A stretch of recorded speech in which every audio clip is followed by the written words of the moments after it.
সম্প্রতি মধ্যপ্রাচ্যে ইরান ইসরায়েলের উত্তেজনা যখন চরম মাত্রায়, তখন তেহরানের একটি জাদুঘরে প্রদর্শিত হচ্ছে ইরানের শক্তিশালী সব সামরিক সরঞ্জাম, যেখানে রয়েছে ক্ষেপণাস্ত্র প্রতিরক্ষা ব্যবস্থা সহ সাম্প্রতিক সময়ে তৈরি অত্যাধুনিক সব সমরাস্ত্র।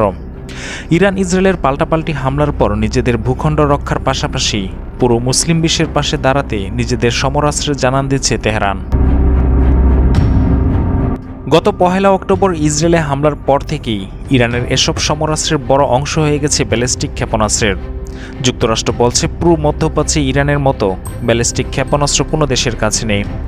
গত কয়েক বছরে ব্যালিস্টিক ক্ষেপণাস্ত্রে নিজেদের স্বয়ংসম্পূর্ণ করেছে তেহরান, কারণ ব্যালিস্টিক ক্ষেপণাস্ত্র শত্রুপক্ষের হামলা প্রতিহত করার পাশাপাশি যে কোনো হামলার জন্য অন্য সব অস্ত্রের তুলনায় অধিক কার্যকর।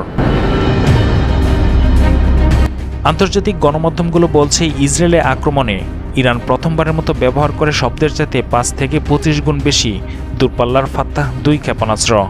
আর গত জুনে ইরান মধ্যম পাল্লার ক্ষেপণাস্ত্র ফাত্তাহ ১ হাইপারসোনিক মিসাইল উন্মোচন করেছিল।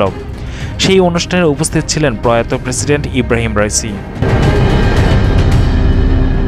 ইরানের নিজস্ব প্রযুক্তিতে নির্মিত প্রথম হাইপারসোনিক ক্ষেপণাস্ত্রটি খুব সহজেই ইসরায়েলের রাডার ফাঁকি দিতে সক্ষম হয়েছে। এটি যে কোনো ইসরায়েলের ক্ষেপণাস্ত্র প্রতিরক্ষা ব্যবস্থায় আঘাত হানতেও সক্ষম হয়েছে।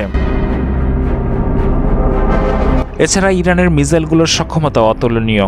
ইরানের ব্যালিস্টিক ক্ষেপণাস্ত্র শাহাব ১-এর পাল্লা ৩০০ কিলোমিটার। এছাড়া ফাত্তাহ ১১০-এর পাল্লা ৩০০ থেকে ৫০০ কিলোমিটার পর্যন্ত। শাহাব ২-এর সক্ষমতা ৫০০ কিলোমিটার পর্যন্ত হয়ে থাকে।